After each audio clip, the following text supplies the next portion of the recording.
This is a sermon for the fourth Sunday of Advent, December 24th, 2023. And this is called Dependent as a Baby. I'm going to read from Luke 1, 26 to 28.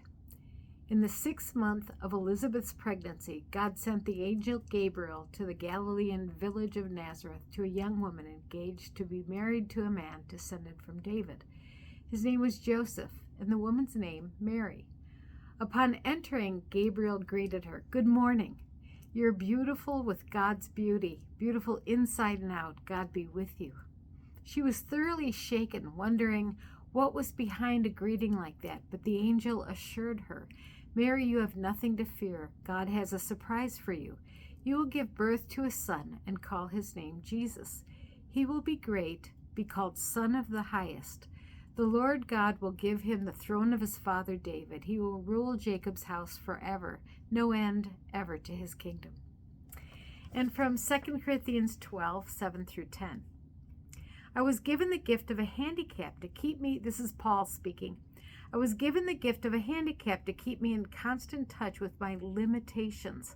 At first, I didn't think of it as a gift and begged God to remove it. This was the response. "My grace is enough. It's all you need. My strength comes into its own in your weakness." Once I heard that, I was glad to let it happen. I quit focusing on the handicap and began appreciating the gift. It was a case of Christ's strength present in my weakness. Whenever I am weak, then I am strong. Well, what we know about Jesus, born a baby, is that the weakness, the vulnerability, is the gift.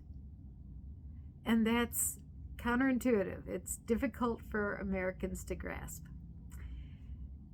What we know about Jesus, born a baby, is that the weakness, the vulnerability, is the gift.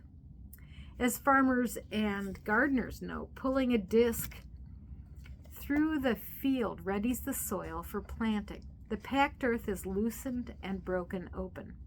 In a similar way, when our hearts are broken open, our hardness is softened, broken open. Our hardness is broken open and prepared to receive the seed of the good news. We come near to the suffering of Christ, child in our midst. We come near to the suffering Christ child in our midst. We pick him up and hold him. Our hearts become tender. How important this is. When we suffer in community, now I say in community because we were never meant as humans to suffer alone. I remember as a young person, alone, abandoned, in pain was my worst fear. And there were times I felt like that. And of course, I was a teenager. I was never really alone. You just feel like that sometimes. But when we suffer in community, God brings about the fruits of faith, hope, and love. Again, the community makes the difference. This is the message of Christ, the babe, born in a dark time in order to bring radiant light to us. We're reminded of a child's vulnerability and weakness every day by all the sorrows that come into our lives, our vulnerability, our suffering. It's human, and it's very American that we want to move on and move up quickly. Most people resist even thinking about these weaknesses, sorrows, suffering, and vulnerability. So we don't want to think about it. We don't want to be bothered by it. But God does not sweep in and make all suffering disappear as if by magic. To accept suffering is not to say that it's okay. I never agree that suffering is okay. Rather, we say to the suffering, this is what is. There's a big difference between pain and suffering. Pain is a given in life at times, but whether we add additional suffering is optional. Now, that's a hard concept, and I'm no expert at it. In fact, I'm pretty terrible at it. I'm still learning, and I probably will be learning all of my life. When pain happens, of course, we do what we can to relieve it. Of course we do. And we have amazing resources now to relieve suffering, but we still can't relieve all of it. Yet when we've done our best to treat the pain, if we continue fighting against unavoidable pain, this creates suffering. In theory, great difficulty can be accepted, allowing it to change us, and then we continue to find healing in every way we can.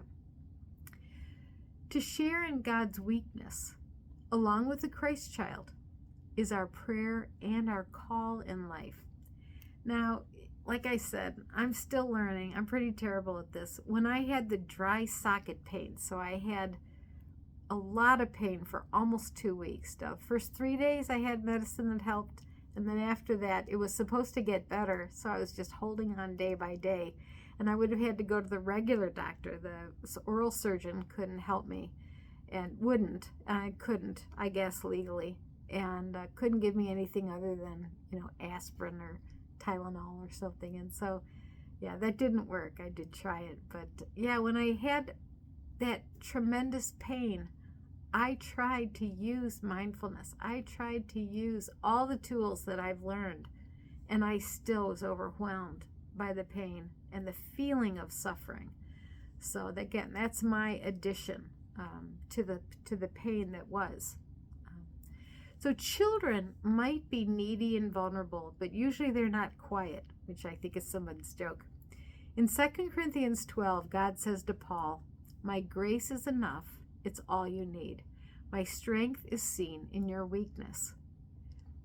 Again, it's hard to wrap our minds and our hearts around this. God's saying to Paul, "My grace is enough. It's all you need. My strength is seen in your weakness." We don't even know what Paul's handicap, weakness, limitation, vulnerability, we don't know what it was. Doesn't really matter, does it? And so Paul struggled with it, begged for it to be relieved, taken away. And God said, "My grace is enough for you in that suffering." And then Paul responds to God, "Once I heard that, I accepted my suffering. I quit focusing on the difficulty and began appreciating the gift." It was a case of Christ's strength in my weakness, Paul says. The weaker I get, the stronger I become. Again, hard to wrap around. I remember friends that I had when I was a very young adult, in my 20s, early 20s, and their child died in a tragic, stupid accident that could have easily been prevented. And their young, he was just of driving age. Maybe he was 17 at the time, and he died. And they dealt with it. I mean, they joined Compassionate Parents, and they were leaders in that group for a time. And they talked about how the father especially said what he learned was look for the gift. In the midst of the worst, he said, look for the gift. That's what Paul did. Paul said, this limitation is so bad, I begged for God to take it away. God says, my grace is enough. And Paul says, then I'm going to accept it, and I'm going to focus on the gift, not the suffering. So the work of Christmas is to help others know that they're not alone no matter what hardship they encounter. I think in the U.S., in the United States, as long as things are comfortable and good, we think, I've got this. And I'm just like this too. I promise you, I've got this. I can handle it. I'm in charge. I'm good. I don't need God. Don't many of us live as if we don't need God? Then trouble comes, and sometimes it slams into us seemingly from out of nowhere, and we cry out, where are you, God? I need help. This is why God and Paul are surprising in the back and forth play. It's 2 Corinthians 12, 7 through 10. God and Paul are talking back and forth. God says, you have my grace, which is enough in your weakness. And Paul thinks, no, weakness is weakness. There's no strength at all. But Paul begins to understand that Christ's strength is seen in our weakness. So the weakness is a place where God can come in and show strength. It's a different kind of strength. So what if we get in touch with our weakness, whether things seem to be going okay or not? What if we practice knowing that we're vulnerable? What if we practice knowing that we have grace in our weakness? The story of the baby born in the barn with the animals. Even the parents were vulnerable and weary. Have you all seen that picture of Joseph and Mary just sleeping from exhaustion? They're leaning up against a slightly raised floor in the barn, in the cave barn, and the baby's asleep on top of Mary, and they're all exhausted. I love that picture because it's not the ideal. It's not the perfect. The story of the baby born in the barn with the animals. Even the parents are vulnerable and weary, as travelers with no room in the inn. That's why it's in the story. All of it, grace and weakness, God's strength in the midst of weakness. Christ became human, weak as a newborn, floppy neck, dirty diapers, and all.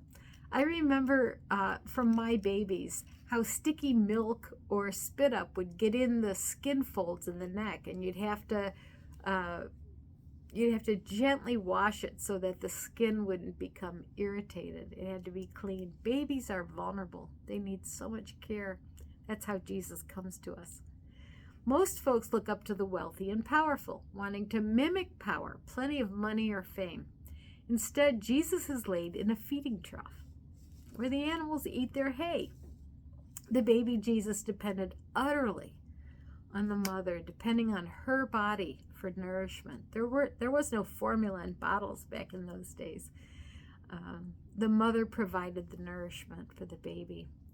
When Jesus asks us to become as a little child, he meant unafraid, trusting, receiving love, giving love, and needing others. We need others. Children are not quiet, and neither are we. So when Jesus says, become like a child, you who enter the kingdom of heaven. That's Matthew 18, verse 3. Become like a child, you who are entering the kingdom of heaven. We are invited into the community of Jesus in any season, every day, weak and vulnerable as we are, to develop strength in grace. Many of us struggle to find time to meditate. We think we'll be able to do it once we get that to-do list done. Oh, I am the worst. I'm the worst at this.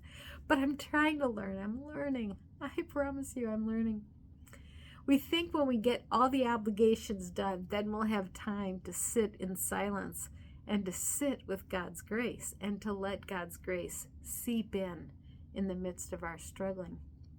So instead, don't wait till you get everything done, because never will that happen, that you have everything done. Drop everything, sit in silence. This is what I'm going to do right after I record this. I'm going to sit in silence.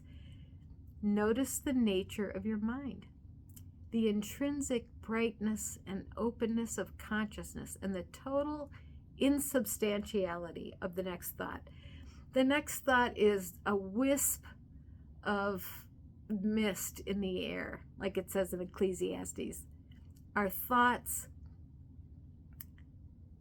as fragile and here and gone as mist in the air. The next moment is like the sunrise on the first moment of the universe. Your thoughts about past or future are insubstantial.